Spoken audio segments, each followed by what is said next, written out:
Assalamualaikum warahmatullahi wabarakatuh. Perkenalkan, nama saya Kunti Nurhayati dengan NIM 240005054 dari Prodi Pendidikan Guru Sekolah Dasar.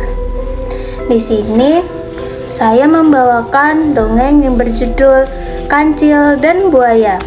Dengan tokohnya, yaitu tokoh utama adalah si kancil, tokoh kedua adalah buaya, dan tokoh ketiga adalah teman-teman buaya. Lanjut saja, langsung kita ke ceritanya. Pada suatu hari, si kancil, binatang yang katanya cerdik itu, tengah berjalan-jalan di pinggir hutan. Berhubung di dalam hutan itu terlalu gelap karena pohon-pohon yang juga sangat lebat, maka dirinya hanya ingin mencari udara yang segar sambil melihat matahari yang cerah bersinar. Si kancil ingin menjemur diri sebentar di bawah terik matahari. Tepatnya setelah sampai di pinggir sungai besar, dirinya merasa perutnya lapar sekali. Kerucuk, kerucuk, kerucuk. Begitu kira-kira bunyi perut si kancil yang tengah merasa lapar. Lantas si kancil membayangkan betapa enaknya kalau dirinya makan makanan kesukaannya, yaitu timun. Namun sayangnya kebun timun itu berada di seberang sungai. Si kancil diam dan berpikir akan bagaimana cara menyeberangi sungai besar. Si kancil terus mencari akal, bagaimana caranya ya.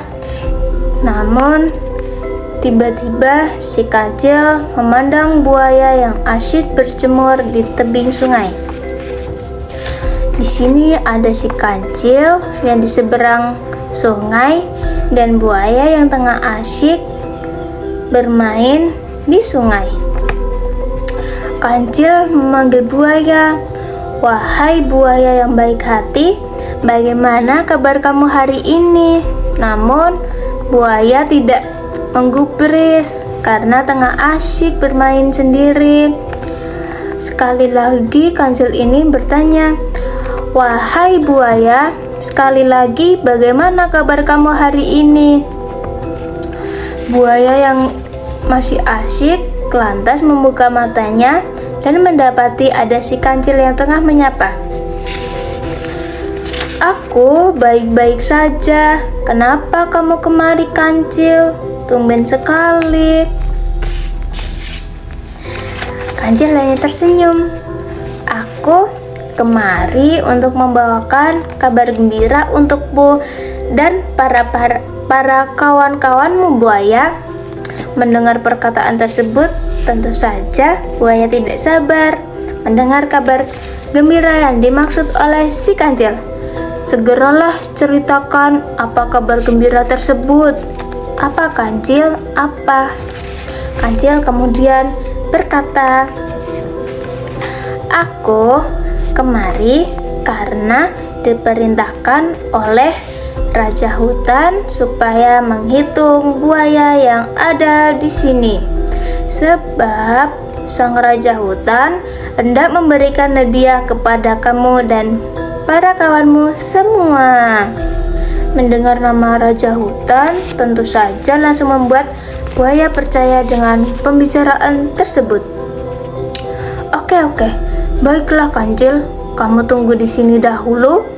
Aku akan turun ke dasar sungai untuk memanggil semua kawan-kawanku," kata buaya, langsung merangkak secara cepat menuju dasar sungai.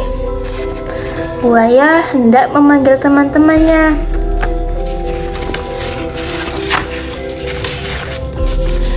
Sementara menunggu buaya yang tengah memanggil teman-temannya, si kancil ini menikmati angan-angannya dengan timun favoritnya.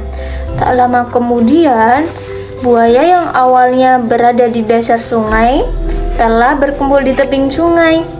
Si kancil lantas berbicara kembali, "Hai buaya sekalian, aku kemari karena telah diperintahkan oleh sang raja hutan untuk menghitung kalian semua. Sebab sang raja hutan hendak memberikan kalian semua hadiah istimewa pada hari ini. Maka dari itu, berbarislah kalian semua dari tebing sebelah sini sampai ke tebing sebelah sana ya." Mendengar perintah tersebut, sang raja hutan tentu saja langsung membuat para buaya melaksanakan tanpa membantah. Mereka langsung berjajar rapi di tengah sungai. "Nah, Kancil, sekarang hitung kami semua," kata salah satu buaya. "Ini dia." Si Kancil langsung mengambil sepotong kayu berada di sekitarnya, lalu melompat ke atas tubuh buaya pertama di tepi sungai. Set.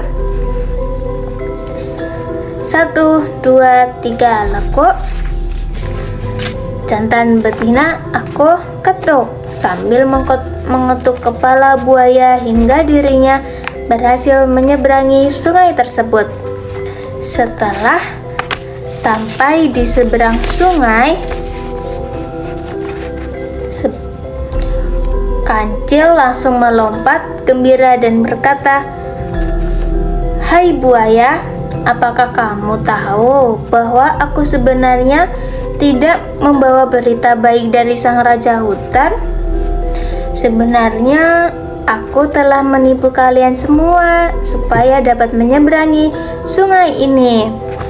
"Hahaha," kata Kancil dengan penuh kemenangan. Melihat si Kancil yang tertawa sambil berkata demikian, para buaya merasa marah sekaligus malu karena telah diperdaya oleh si Kancil. "Dasar kamu si Kancil nakal dan licik, awas kamu ya, kalau bertemu akan kumakan kamu." Si Kancil hanya terdiam dan tersenyum lalu mengatakan, "Silahkan saja buaya, tangkap aku kalau bisa." Dirinya segera menghilangkan rasa lapar di dalam kebun timun tersebut. Selesai. Begitulah dongeng yang saya tunjukkan. Wassalamualaikum warahmatullahi wabarakatuh.